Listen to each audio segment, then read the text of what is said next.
Hello and welcome to another tutorial video. Now for those of you who have watched my previous Clara build and thinking, wow, so is that one useless now?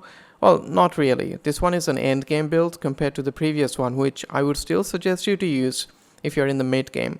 But after you've hit level 80, that build gets kind of bad, and also the fact that the endgame relics are significantly better in stats. So I decided it's time to make some changes. Now, I'll just quickly go over her kit for those of you who still do not have her, but if you do and are familiar with her kit already, then you can just skip this part. So as you can see, all her abilities are fully maxed out. It will cost you a lot of resources though.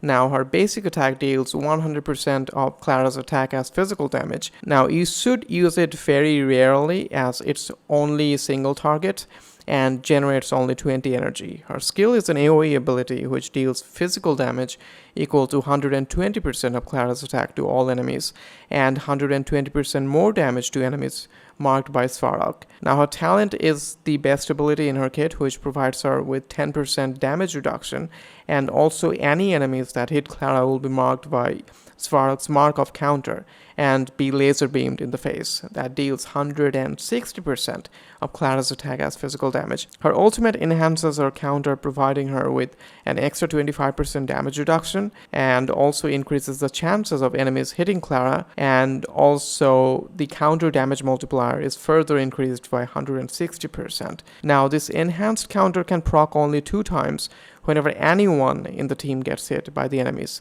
and deals 50% of the damage dealt to the primary target to the adjacent enemies. And as soon as you get her to level 80, you can unlock her bonus ability called Revenge, which increases the counter damage even further by 30%. So after you use her ultimate, the Svarog counter can deal up to 350% damage to a single enemy, and also 50% of that damage dealt to the adjacent enemies. The best thing about her counter is that there is no limit to how many times it can proc, except the enhanced version of it. Unlike another unit in the game whose counter makes no sense and also has a limit. So when you are building a team for Clara, your main goal should be to make sure she is drawing the enemy aggro as much as possible, which means she will get to deal more damage and also regenerate energy faster, which means she can activate her enhanced counter more easily. Okay, now let's talk about team composition. Of course you'd want to have Clara in your team, duh. Then a healer. Bailu is better as she not only heals everyone in the team but can also increase her allies' maximum HP, and the revival is extremely good, but the Natasha's bonus ability has saved my Clara from getting knocked out way too many times. So go with either one, both are extremely good, but one is free to play and the other one is not. And Natasha's cleanse will come in clutch in many cases, so pick whichever one you want. Then we'll take Tingyan. She can not only increase her allies' attack and damage dealt, but can also recharge their energy. And given there is no limit to how many times the Svarog counter can proc, both Benediction and Soothing Melody work extremely well with her, compared to other characters where you just hit the enemies once, twice if you have your ultimate up, and then wait until the next turn. Now for the 4th member, March 7th is still the best choice, but the problem I face when using March 7th is her shield is extremely unreliable, and given she is of the preservation path, her base aggro is higher than any other characters in the team, except for Fox Lady, who has over 200 base aggro for some reason and will be the first one to get knocked out in almost every battle.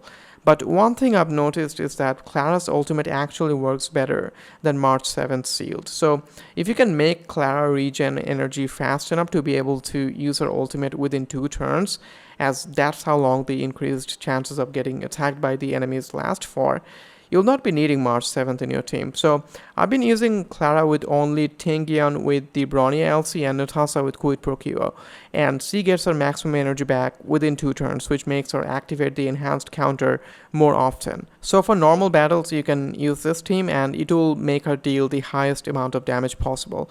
But in Memory of Chaos, just put March 7th in there, as the last thing you would want is your main DPS getting knocked out. Now for light cones, something irreplaceable provides you with both offense and survivability, and therefore the best one you can use on your Clara. But if you do not have that one, the Fall of an Eon is hands down the best choice if you're free to play. And at Superimposition 5, it can give you up to 64% bonus attack. And I've been testing with these two light cones on Clara, and even though they are pretty good, especially if you can manage to get the most out of them by letting Clara stay at really low HP throughout the entire battle. But if you're running a healer in your team, which you should, it just makes things overly complicated and isn't really worth all that. So either use her featured light cone if you have it, or the Fall of an Eon to keep things simple. Now for relics, you would want to have 4 pieces of streetwise boxing. Now the stats you would want to focus on are physical damage boost on sphere, then energy regen on link rope, but if you're using 4 units, then just go for bonus attack, the attack percentage on link rope, unless you plan on never using the 4th unit's ultimate in the battle. Next one you would want to focus on is crit rate. Do try to get to 50% crit chance without a bonus crit chance chest piece. And you should rather go for that 64.8% crit damage instead. Then attack percentage, then attack. We don't really need any defense or HP bonuses on her. Inner Salsato Planet Ornament for the extra 8% crit chance and also 15% bonus damage to follow-up attacks. Now, in case you are thinking, isn't 50% crit chance kinda low? Yes, it is. But given the nature of our kit, 50 is good enough. For units like Danhang, I would definitely suggest you to get it close to 70%, but that's because they get to attack only once in each turn. Twice if their ultimate is ready, so you better make it count. But Clara's counter has no limit, unless we are talking about the enhanced version of it. And also you're gonna use her skill, and the higher number of times you attack, the higher the chances of landing crit, which should be quite obvious for anyone who plays gacha games. The more money you spend, the higher the chances of you pulling that shiny new unit, right? So when you land a crit with Clara, you have this huge crit damage multiplier to deal an insane amount of damage. So crit damage on the chest piece, it shall be. For Tingyun, the Bronya Lightcon is the best option, as it will allow her to recharge Clara's ultimate faster. And if you pair the energy regen from this light cone with an energy regen link rope, you'll get to see a lot of enhanced counters. Now for your other units, give them the Fleet of the Ageless set with speed boots, except for Tingyun, as she already has a really high base speed, and you can get her to 120 by just getting some extra speed from the substats. Now do not worry too much about the stats on the relics except for your main DPS. Now someone asked me in one of my previous videos whether they should use March 7th or Gepard with Clara. Now I'm pretty sure most players use March 7th in their team not for the defense, or not mainly for the defense, but for the passive honor skill.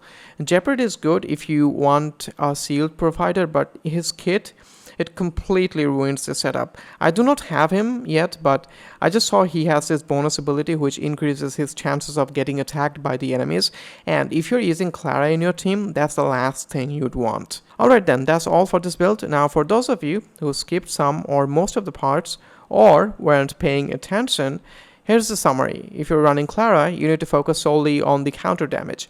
Always use her skill in each turn, as it's an AoE damage and also will fill up her energy gauge faster.